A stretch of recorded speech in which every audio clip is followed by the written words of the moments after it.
Once upon a time, there lived a little girl called Goldie. She was a very beautiful child and had golden hair and blue eyes. A lot of people in the town loved her divine beauty and envied her beautiful hair.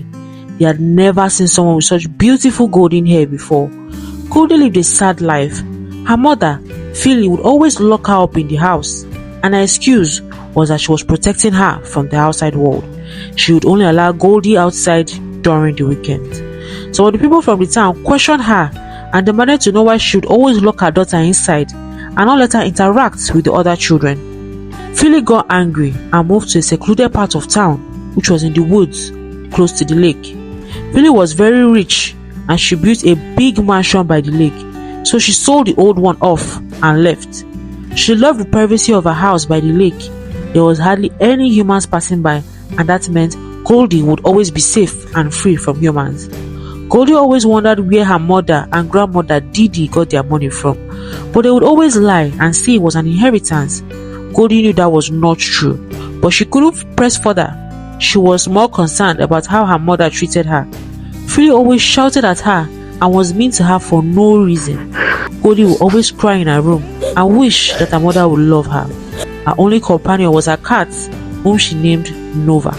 It was a beautiful cat with green eyes, and Goldie adored her with all of her heart. She loved to sing to Nova and would always go to the balcony and sing into the balcony, wondering when she would be free again.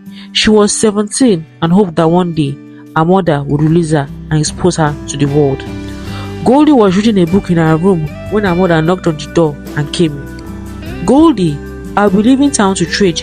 You'll be at home with your grandmother," Philly said. "Please, can I come with you?" Goldie asked. "Absolutely not," Philly answered. "But I'm old enough now," Goldie said sadly. "Well, you're still not old enough for the world. I am only doing this to protect you," Philly said and left. Goldie was very sad and began to cry. Philly hugged her and stylishly cut some part of her hair and put it in her pocket. Immediately she was done, she pushed Goldie away. "Stop crying like a little girl. I have provided you the best life and you stay in a mansion and you don't have to work. Do you know how many people wish to have your life? Ungrateful girl," Philly said and left the room. She rushed to the living room where her mother Didi was waiting for her. "Did you get the hair?" Didi asked. "Of course," Philly said and brought the hair out of her pocket. It had turned to gold. "I'm off to sell the gold. You must look after Goldie and make sure she doesn't do anything funny," Philly warned. Philly and her mother had stolen Goldie from the palace when she was a baby. Philly was supposed to be queen, but Goldie's mother took her place and she stole Goldie from the palace during her christening party and traveled far away. They were amazed to discover that Goldie's hair turned to gold after it was cut. They decided to name the child Goldie and locked her up for fear of being recognized by someone from another town if they passed by. They didn't want her to run away because she was their money-making machine. Philly would stylishly cut Goldie's hair and sell it in the market, and that was how they made the money to buy their mansion and other things. Goldie sat by the window as she saw her mother leave and drive away. She decided that she would see the outside world properly now that she was a big girl. If her mother could go out, then she could go out too. The best thing to do was to sneak out at night when her grandmother would be sleeping. Night soon came, and Goldie wore her coat and took her cat, Nova, out of the room. She checked to make sure her grandmother was sleeping and sneaked out of the house. She was very excited and wondered what was out there. She had never been around the environment of the new mansion, which was located in the woods. It was cold, dark, and scary outside, but she knew she had to be brave. She slowly walked around the woods and was surprised to see someone lying on the floor. She quickly rushed over to him and shook him. "Hello, sir?" she said, but he didn't respond. She looked around, but there was nobody. "I need to help him," Goldie said to Nova, who simply meowed. "The clouds are getting darker. I must hurry," Goldie said. She had no choice than to wrap the man around her coat and drag him. Soon, rain began to fall, but Goldie was determined not to give up. She dragged the man all the way till they were almost at the mansion. The man coughed and managed to stand up, but he was very weak.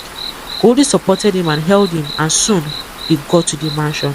The noise from the rain concealed the noise they made, and they managed to get to Goldie's room with her support. He fell on her bed, and Goldie took off his shoes and covered him with a warm blanket. She also made him some hot cocoa and cleaned his wounds, and soon he fell asleep on the bed while she slept on the couch.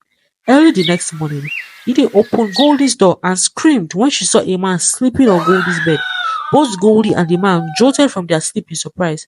Who is he and what is he doing here? Didi asked. Grandma, I found this man looking helpless and decided to help him, Goldie said fearfully. Didi looked at the man and was surprised at who he was. Tubia? Didi said in surprise. Tubia was the man that accommodated Philly and Didi after they were banished from their town for trying to harm the crown princess who was now queen. They later stole his money and sneaked into town where they were banished from and stole Goldie from her mother. Tubia was not aware of this at first, but he was only being a good Samaritan to them to house the two homeless women he saw. But he got to find out years later that after he made his research on why they suddenly disappeared. Didi? Tubia called in surprise. You two know each other? A confused Goldie asked. Leave the room now, Didi said. I will deal with you later. Goldie left the room and Didi turned to Tubia. Why did you steal my money and run away? After all I did for you, you pay me back with evil. I had the intention of marrying Philly, but you used me and ran away. Tubia complained bitterly. Didi came up with some excuses and apologized to Tubia, who then asked about Goldie. Didi came up with some excuses, but Tubia wasn't buying it at all. Given how big Goldie is, he was sure that the child was born around the time Lydia and her daughter stole his money and ran away. He knew for sure that Philly wasn't pregnant back then, so how did she get Goldie? A thought suddenly came to his mind. She must be the missing princess that was stolen from the palace.